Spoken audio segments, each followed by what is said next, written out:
জঙ্গিদের পাকিস্তানে ঢুকে মারা যখন হলো তখন তার প্রতিবাদে নামল। পাকিস্তান থেকে এই হামিম মণ্ডলের কাছে নির্দেশ আসে যে তাকে যন্তর মন্তরে ককরোচদের ওই আন্দোলনের মধ্যে যেতে হবে। এখানে ককরোচ আন্দোলনটাও কি সেটাও এক্সপোজড হচ্ছে, এবং কারা এগুলোতে মদত দিয়েছিল সেগুলোও এক্সপোজড হচ্ছে। মুসলিমদের মধ্যেই এটা আছে, ওই যে যে সব হিন্দু নাম নিয়ে মুসলিমরা দেয়, ওটা তো জঙ্গিদের ইসলামের দ্বারা গৃহীত একটি সিদ্ধান্ত, তাকে আলতাকিয়া বলে। তো সেই আলতাকিয়া মানে তারা কামুফ্লাজ করে থাকবে, তারা লোককে ঠকাবে। হিন্দু নারীদের তারা হিন্দু নাম নিয়ে তাদেরকে তাদের চরিত্র নষ্ট করবে, তাদের সতীত্ব নষ্ট করবে, তারপরে তারা তাকে হয় ইসলামে নিয়ে আসবে, না হয় তাদের টুকরো টুকরো দেহ ফ্রিজে পাওয়া যাবে। উনি তো তাদেরই পোষ্য জীব ছিলেন, উনি তো র্যাডিক্যাল ইসলামিস্টদের দ্বারা ক্ষমতায় ছিলেন। এখনও ওনার জন্য র্যাডিক্যাল ইসলামিস্টরাই কিন্তু ওই জামাতিরা বাংলাদেশে প্রসেশন বের করেছে যে পশ্চিমবঙ্গে বর্তমান সরকারকে হাঁটিয়ে ওনাকে আনতে হবে। মমতা ব্যানার্জি তো বলেইছিলেন যে যে গরু দুধ দেয় তার চাটের বাড়িও খেতে হয়। দুধের গাই তো সেখান থেকেই নামকরণ হয়েছিল। এদের এখানে লালন পালন পোষণ করেছেন। পারে মমতা ব্যানার্জি খোলা ডাক দিয়েছিলেন, আমি পশ্চিমবঙ্গে দরজা খুলে দেব। একজন চিফ মিনিস্টারের ক্ষমতা কতটুকু সেই বোধটাও তিনি হারিয়ে ফেলেছিলেন একমাত্র মুসলিম উম্মার চাপে। গণতান্ত্রিক পদ্ধতিতে অগণতান্ত্রিক স্বৈরতন্ত্রী বিদেশি সাহায্যপুষ্ট মানুষদের কিন্তু বেশি দিন আটকে রাখা যাবে না। স্যার, সরকার পরিবর্তন হয়েছে, মুখ্যমন্ত্রী শুভেন্দু অধিকারী বর্তমানে, কিন্তু বিজেপির সরকার আসার পরে জঙ্গি সংগঠনগুলি এতটা অ্যাক্টিভ কেন? মুখ্যমন্ত্রী শুভেন্দু অধিকারীর মারার ছক, তাকে মারার জন্য 30 মিনিটের একটা নির্দিষ্ট সময় নির্ধারণ, বিভিন্ন অফিসারদের হানি ট্র্যাপে ফেলা, এই যে পুরো ঘটনাগুলো একসঙ্গে ঘটলো, বিজেপি সরকার আসার পরেই কেন ঘটলো? দেখো, আমি মনে করি না যে তোমার স্টেটমেন্টটা সত্যতা আছে। তার কারণ হচ্ছে সেই মানুষদেরই জঙ্গিরা টার্গেট করে যাদেরকে হত্যা করলে তাদের লাভ হবে, তাদের সংগঠন এবং তাদের লাভ হবে। যখন শুভেন্দু অধিকারী বিরোধী নেতা ছিলেন তখন পশ্চিমবঙ্গে জেহাদিদের অতি প্রিয় একটি রাজ্য সরকার এখানে ছিল, এবং তার যে নেত্রী ছিলেন তার নামে এবং তার সরকারের নামে যে বাংলাদেশের জামাতিরা এই কয়েকদিন আগে সেই দেশেও প্রসেশন বের করেছে, তাদের ফিরিয়ে আনতে হবে, পশ্চিমবঙ্গে এদেরকে সরাতে হবে। আসল জায়গাটা অন্য। এই যে চক্রান্ত, এই যে কিছুদিন আগে তো দিল্লির মানে বড় নেতাদেরও খুনের চক করা হয়েছিল, সেগুলো ধরা পড়ছে। এই যে ধরা পড়ার ব্যাপারটা, এই যে এনআইএ সহ ভারতের বিভিন্ন গুপ্তচর সংস্থাগুলো কাজ করছে, পুলিশ কাজ করছে, এই কাজটা পশ্চিমবঙ্গে ছিল না। সেই জন্য পশ্চিমবঙ্গে বিনা দ্বিধায় খাগড়াগড় থেকে টিটাগড় অবধি বিভিন্ন ঘটনা ঘটে গেছে। মালদা থেকে দক্ষিণ 24 পরগনার ফলতা অবধি বিভিন্নভাবে আমাদের এই মুসলিম উম্মার কাজকর্ম চলেছে। এ খবরগুলো সাধারণ মানুষ জানতে পারত না, এখন এগুলো জানতে পারছে। তারপরে এই যে তুমি যেগুলো বললে বাদবাকি ঠিকই আছে, কিন্তু এই যে হামিম মোল্লা যাকে এনআইএ ধরেছে, এনআইএ এমনও এনআইএর কাছে নাকি নথি আছে যে পাকিস্তান থেকে তার উপরে ইনস্ট্রাকশন ছিল দিল্লিতে ককরোচদের যে আন্দোলন যন্ত্রমন্তরে সেখানে যেতে।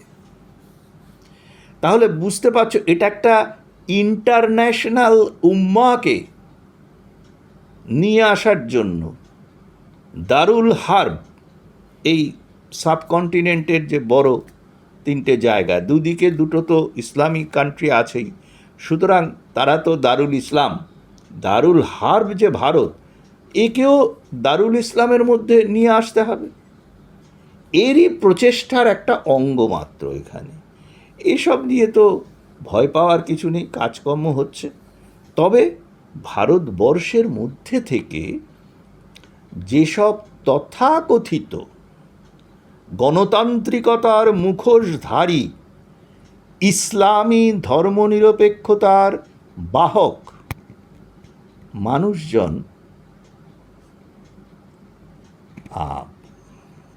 বিভিন্ন জায়গায় প্রচার করছেন আত্মপক্ষ সমর্থনের, তাদের আত্মপক্ষ সমর্থনের কথা কোথায় বলেছিল যখন দীপু দাসকে পুড়িয়ে মারা হয়েছিল? তারা আত্মপক্ষ সমর্থনের কথা কোথায় বলেছিল যখন পহেলগাঁওয়ে ধর্ম দেখে হত্যা হলো? তারা জঙ্গিদের পাকিস্তানে ঢুকে মারা যখন হলো তখন তার প্রতিবাদে নামলো।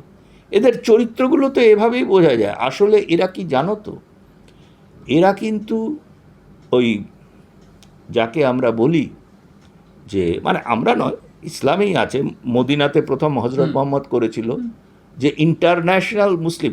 ওরা তো মুসলিমদের জন্য সারা পৃথিবীটা, অন্যদের জন্য নয়, কারণ অন্যদের সেখানে জায়গা নেই। সেটাই তো মুসলিম উম্মা উদ্দেশ্য, এবং মুসলিম উম্মা সেটা বাড়িয়ে চলেছে। পৃথিবীর বিভিন্ন, ইউরোপে তো এখন খুব বেশি ফেস করছে তারা, ভারতবর্ষে আমরা ফেস করছি।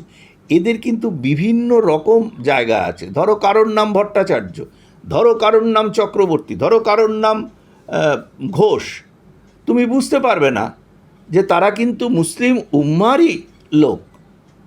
তার কারণ কি? মুসলিমদের মধ্যেই এটা আছে। ওই যে দেখো না যে সব হিন্দু নাম নিয়ে মুসলিমরা দেয়, ওটা তো জঙ্গিদের মানে ইসলাম মান্য করা, মানে ইসলামের দ্বারা গৃহীত একটি সিদ্ধান্ত, তাকে আলতাকিয়া বলে। হ্যাঁ, তো সেই আলতাকিয়া মানে তারা কামুফ্লাজ করে থাকবে, তারা লোককে ঠকাবে।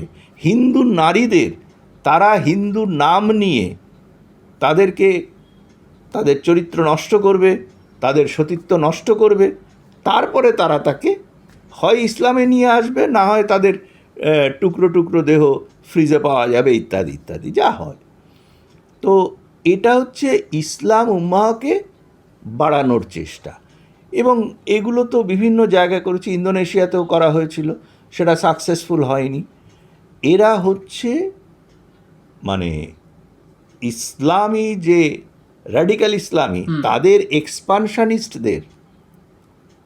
এক্সপানশনিস্ট কাজের জন্য যে উইপোকার মতো যে সৈন্যবাহিনী কাজ করে, তাদেরকে ধর্মনিরপেক্ষ বাহিনী বলা হয় ভারতবর্ষে। তো তারা এইসবের প্রতিবাদ করতে পারে, কিন্তু এই যে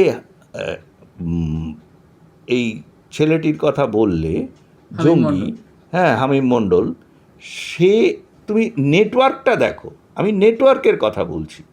সে নেটওয়ার্কের মধ্যে তুমি দেখবে বাংলাদেশে প্রতিবাদ হচ্ছে, ভারতবর্ষে তোমার ওই যে কি বলে, এই ধর্মনিরপেক্ষ সব ব্যাপারে সব জানতা একটা ভাবভঙ্গি দেখা এখানকার বামপন্থীরা, তারা মুখে সেলোটে পাটকে বসে আছে।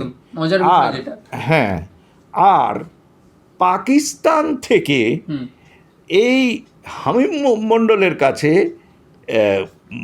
নির্দেশ আসে যে তাকে যন্তর মন্তরে ককরোচদের ওই আন্দোলনের মধ্যে যেতে হবে।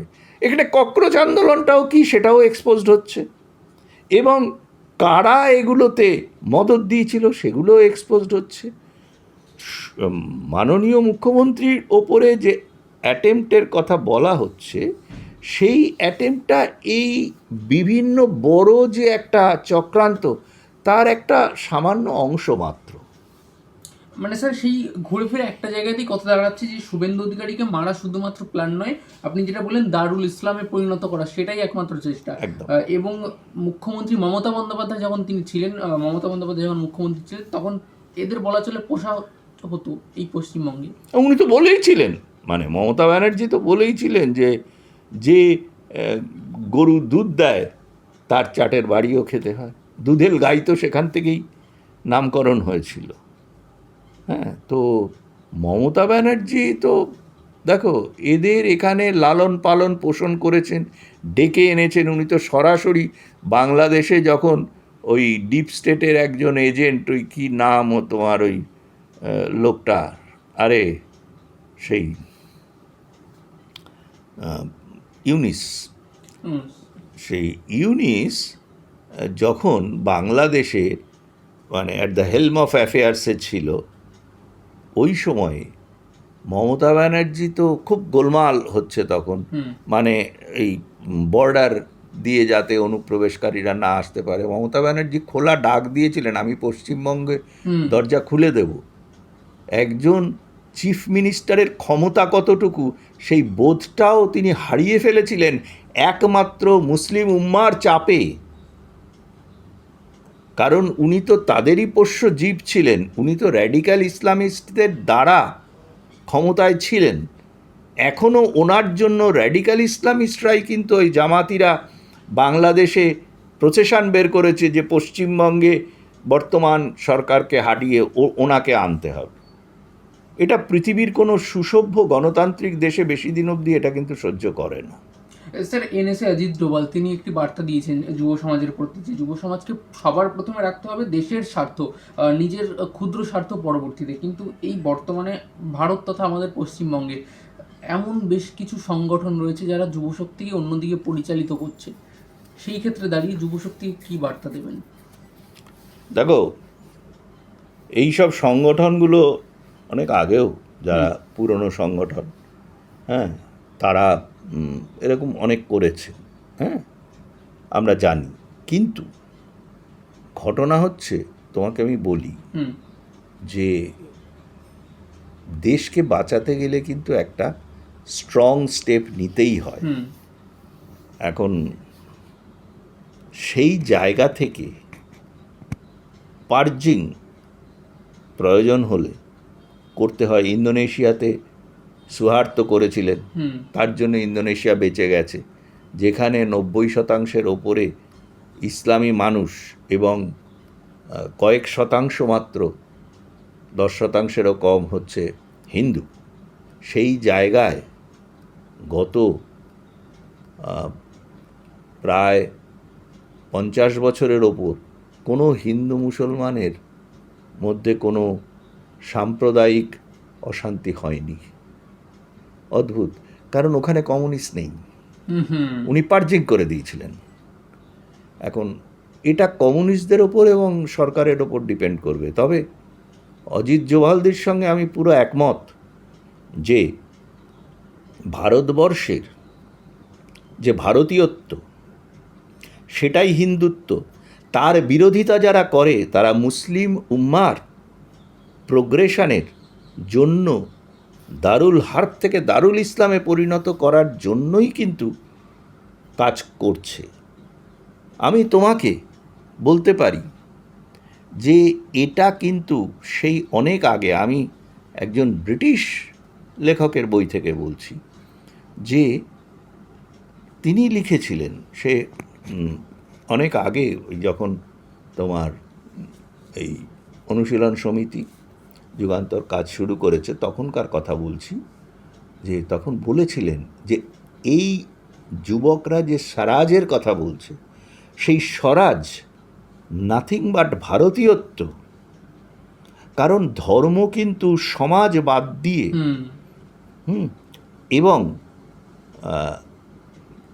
আচার আচরণের মধ্যে দিয়ে সমাজ ব্যতিরেকে কখনো এগোতে পারে না। হিন্দু ধর্মের গোড়ার কথাই হচ্ছে তাই। অনেকে বলেন যে, আমরা বলি যে